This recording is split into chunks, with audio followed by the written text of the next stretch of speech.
ঠাকুরগাঁওয়ের পীরগঞ্জে টাঙ্গন নদী থেকে আনারুল ইসলাম আনার নামে এক জেলের ভাসমান লাশ উদ্ধার করেছে পুলিশ। দুপুরে উপজেলার টাঙ্গন নদীর করনাই গড়িয়াপাড়া ঘাট থেকে পুলিশ তার লাশ উদ্ধার করে।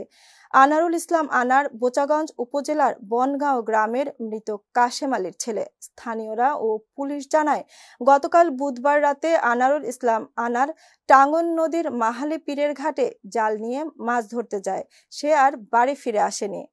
আজ সকালে স্থানীয়রা আনারের ভাসমান লাশ দেখতে পেয়ে পুলিশকে খবর দেয়। খবর পেয়ে পীরগঞ্জ থানা পুলিশের একটি টিম ঘটনাস্থলে গিয়ে আনারুল ইসলামের ভাসমান লাশ উদ্ধার করেছে। পীরগঞ্জ থানার second officer SI Abdul Halim জানায়, পুলিশ লাশ উদ্ধার করেছে। লাশ ময়নাতদন্তের জন্য মর্গে প্রেরণ করা হয়েছে। এ বিষয়ে থানায় একটি অপমৃত্যু মামলা হয়েছে।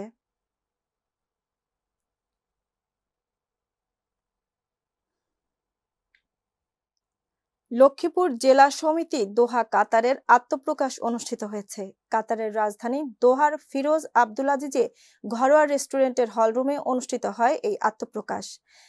এম আকাশের সঞ্চালনায় অনুষ্ঠানের সভাপতিত্ব করেন লক্ষ্মীপুর জেলা সমিতি দোহা কাতারের সভাপতি মোহাম্মদ বাহারউদ্দিন। অনুষ্ঠানে প্রধান অতিথি হিসেবে উপস্থিত ছিলেন কাতারে নিযুক্ত বাংলাদেশের মান্যবর রাষ্ট্রদূত মোহাম্মদ নজরুল ইসলাম।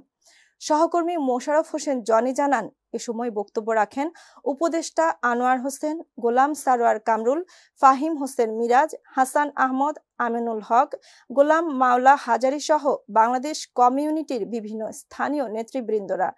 আত্মপ্রকাশ অনুষ্ঠানে লক্ষ্মীপুরবাসীদের উপস্থিতিতে মিলন মেলায় পরিণত হয় অনুষ্ঠানের হলরুমে।